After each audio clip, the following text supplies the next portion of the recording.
Bonjour et bienvenue. Alors aujourd'hui ce sera un tirage sentimental que je vais faire avec le Sawyers Lenormand et le tarot Histoire de sorcière, et on va regarder ce qu'il se passe dans le cœur de votre autre. Quelles sont les choses qui l'impactent émotionnellement parlant, pourquoi son cœur vibre, pour qui son cœur vibre aussi potentiellement, quelles sont les problématiques qui l'impactent. Allez, on va chercher le cœur. Ok. Bon. Le cœur, il est avec à sa gauche l'engagement et à sa droite la lettre. Là, il y a des problématiques effectivement autour d'un engagement. Un engagement qu'il aimerait prendre. Et de la communication qui va avec. Alors c'est une communication plutôt timide, parce que c'est pas les oiseaux que je ressens, c'est pas parler de ce dont on a envie, parler de ce dont le cœur a envie, c'est l'écrire, parce que comme ça on a la distanciation, on peut interpréter les mots écrits et la personne peut se replier aussi derrière les mots écrits. Alors que quand on est en discussion avec quelqu'un, potentiellement, si quelque chose nous turlupine, tout de suite on peut rebondir, on peut demander d'expliciter, etc. Et alors je vais dire, ça sent le traquenard, mais c'est vraiment ça.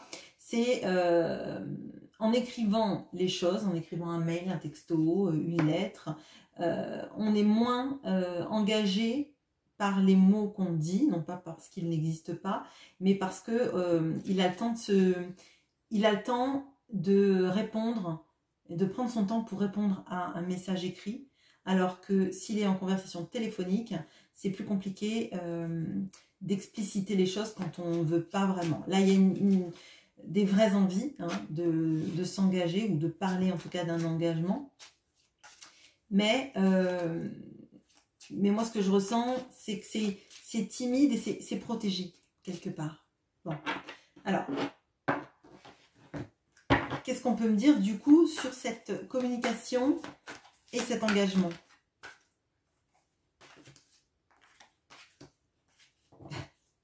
Ok. Alors, on a le roi de bâton, on a l'étoile et on a le 2 de coupe. Bon.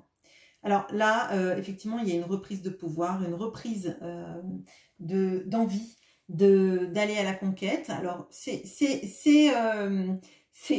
quand même, comme je vous ai dit avec la lettre, il se protège quand même. Là, on veut parler d'un engagement, parce que cet engagement et ce qu'on ressent à l'intérieur, ce qu'il ressent à l'intérieur de lui, c'est destiné, il le ressent.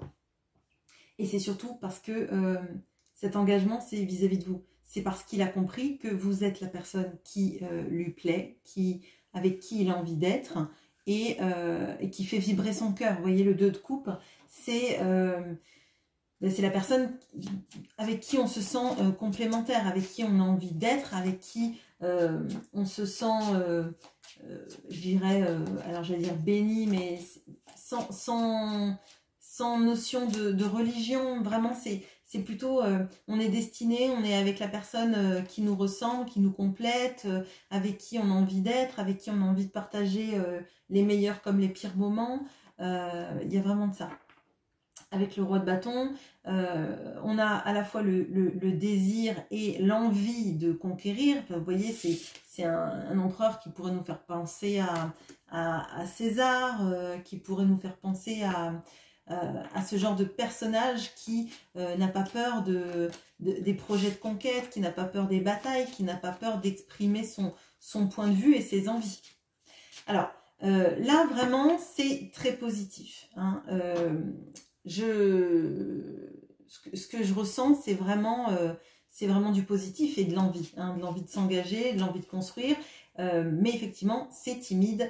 Je pense qu'il a très peur. On va aller regarder justement quelles pourraient être les peurs qu'il a. Alors, la peur, on va chercher le nuage.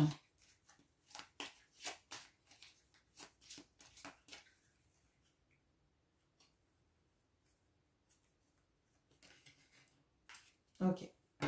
Alors, dans le nuage, il apparaît. c'est le cercle que j'utilise pour le caractériser avec la lune, pardon. Et vous, quand je vous caractérise avec ce Sawyers, c'est aussi la biche avec la lune. Donc là, il a peur de... alors, il a peur de ne pas être à la hauteur, moi c'est ce que je ressens. Alors, il y a quelque chose par rapport à l'intelligence que je ressens. Il y a une sorte de peur de de pas pouvoir potentiellement s'exprimer, de pas pouvoir... alors, il y a cette notion-là de ne pas être à votre hauteur intellectuelle.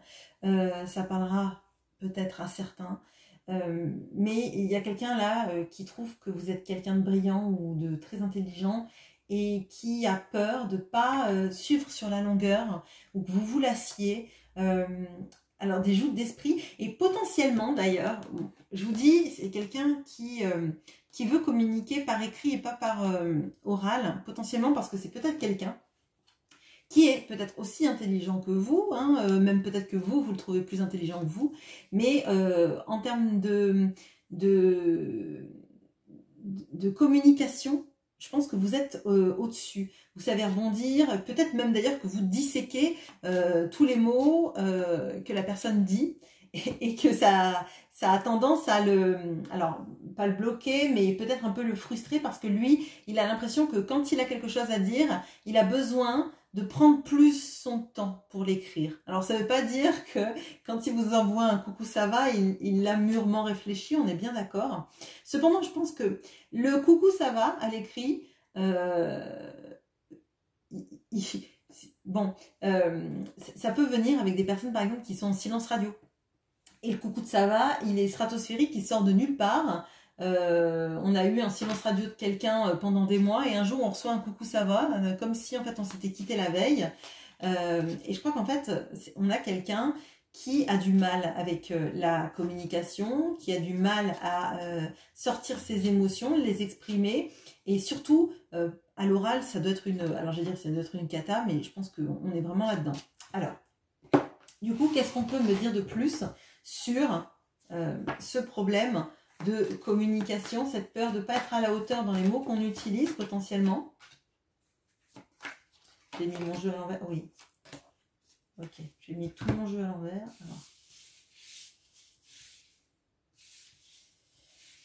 Ok, alors là on a une problématique de selon les mots que j'utilise, si jamais j'utilise pas le bon mot, on est entre deux situations. Alors, si vous voulez, on a le 9 de denier, on a le 3 de coupe, on a le 8 de coupe. Bon. Le 9 de denier, j'ai l'impression qu'il vous voit comme quelqu'un qui est en train de s'accomplir ou qui s'est déjà accompli, qui arrive très bien à gérer sa vie toute seule. Et il y a cette notion-là de qu'est-ce que je peux lui apporter, moi, en tant que personne, qu'est-ce que je peux apporter à sa vie, qu'est-ce que je peux lui délivrer comme... pas comme message, mais qu'est-ce que je peux, quelle est ma plus-value dans la relation pour elle ou pour lui, je vous demande d'adapter. Qu'est-ce que moi, en tant que personne, avec mes croyances limitantes sur moi-même, mon impression de ne pas être à la hauteur, je peux lui apporter. Elle qui est intelligente, qui sait communiquer, qui est capable de gérer sa vie toute seule sans besoin de personne, ni d'un homme, ni d'une femme, hein. Ça ne veut pas dire que vous n'avez pas envie d'avoir quelqu'un, ça veut dire que vous n'en avez pas besoin et que vous vous construisez tout seul, toute seule. Bon. Et selon les mots qu'il utilise, il a l'impression qu'il y a deux options qui s'ouvrent à lui. Soit on se retrouve, donc avec le 3 de coupe, on a des notions de retrouvailles, on a des notions d'aller plus dans des énergies de 2 de coupe, mais quelque chose de léger. Vous voyez, de se retrouver, d'avoir plaisir à être ensemble, de profiter, de passer une soirée en amoureux, de faire même peut-être la fête, même peut-être il y a des notions aussi d'être présenté aux amis ou de revenir dans un cercle amical, etc. Ou alors, selon les mots qu'il utilise, vous allez lui tourner le dos et vous allez partir. Et il y a vraiment, pour moi, c'est une grosse pression, c'est un gros point de pression qu'il a sur les mots que j'utilise. Ils peuvent faire capoter la situation, comme ils peuvent faire en sorte qu'on se retrouve et que les choses se déroulent selon ses rêves quelque part. Hein, parce qu'avec l'étoile, on a cette notion d'un amour destiné, avec le 2 de coupe aussi, l'amour rêvé, protégé, etc. Bon, alors là vraiment, on a une problématique et vous allez vous ressentir là-dedans. Si vos communications sont compliquées et que parfois il est maladroit et que vous, ça vous heurte et que ça vous blesse et que derrière, vous soulignez le mot qu'il a utilisé à mauvais escient, on va dire, enfin mauvais escient de votre point de vue, peut-être du sien aussi, parce que c'est une réaction qui est peut-être disproportionnée. Et potentiellement, c'est pas un jugement hein, ce que je dis, hein, parce que moi je suis très comme ça, donc c'est pas moi qui vais me permettre de vous juger, mais quand on attend une nouvelle ou des messages pendant longtemps, on a tendance, quand on reçoit le message, avant de l'ouvrir, donc déjà bah, j'imagine le tremblement, la montée d'espoir quelque part, et découvrir le message avec un coucou ça va, ou avec quelque chose qui va être complètement banal et qui va faire que vous avez attendu peut-être pendant des mois, peut-être pour certains pendant des années, un message et que celui-là va vous paraître décevant, ou que vous allez commencer à parler, ça va être bien, puis d'un coup il y a un mot qui sort nulle part, il y a une maladresse on va dire, et du coup ben forcément vous ça va vous faire du mal, vous allez vous fermer, ou vous allez lui balancer un tout ça pour ça, quelque chose comme ça. Bon, alors vous, dans sa vie, dans son cœur, enfin dans son cœur, on l'a vu où il était son cœur, mais vous, qu'est-ce qu'il pense de vous actuellement? Hormis le fait que vous êtes la personne avec qui il a envie de s'engager, son deux de coupe, etc. On va chercher donc la biche avec la lune.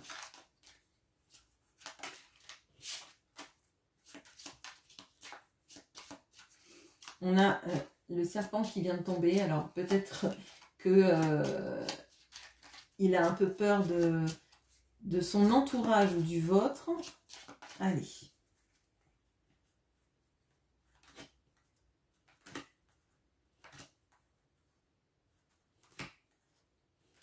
C'est la biche en rouge.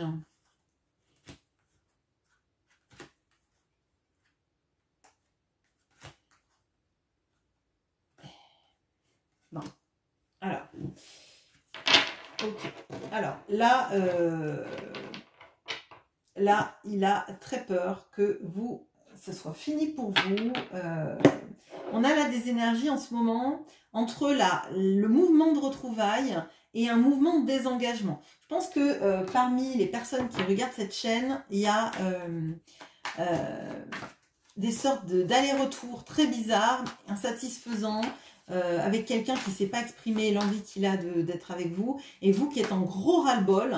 On le voit de toute façon dans les tirages sur la chaîne en ce moment, parce qu'on a quelqu'un qui se désengage ou qui ne s'engage pas, qui fait un pas en avant, 74 pas en arrière, et c'est très compliqué pour vous. Et du coup, il a l'impression que avec tous ces problèmes de communication, avec le fait qu'il n'arrive pas à exprimer que vous êtes la personne qui lui semble destinée pour lui et avec qui il a envie d'être, et ben vous soyez vraiment dans ces énergies-là, en fait. Plutôt dans ce 8 de coupe où vous avez clos la relation, que vous en voulez plus et que pour vous, c'est mort, quoi. Alors, qu'est-ce que le tarot peut nous dire sur ça? Sur vous, pourquoi est-ce qu'il pense que pour vous, c'est mort? Ok. Parce que on a donc le valet d'épée, le 5 de bâton et le 2 de bâton. Parce que le peu de communication que vous avez ensemble sont des communications compliquées, conflictuelles, ou avec beaucoup de non-dits, vous voyez.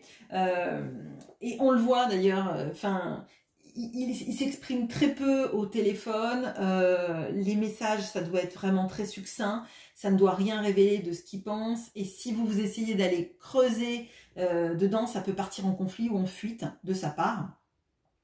Il a l'impression que, alors on a encore le page d'épée, il a l'impression qu'en fait, vous êtes bien plus au taquet, intellectuellement parlant, en tout cas dans la recherche de la verbalisation, la recherche de la connaissance, la recherche de comprendre ce qui se passe. Et peut-être d'ailleurs que vous recherchez beaucoup plus que lui ce qu'il se passe entre vous, pourquoi ça vous arrive, pourquoi il se passe ci, il se passe ça. Et du coup, comme il y a une communication qui est très compliquée, parfois même conflictuelle, où ça part au clash, au reproche, il a l'impression que vous, en fait, vous ne trouvez rien de satisfaisant dans cette relation avec lui. Bon, alors, on va aller chercher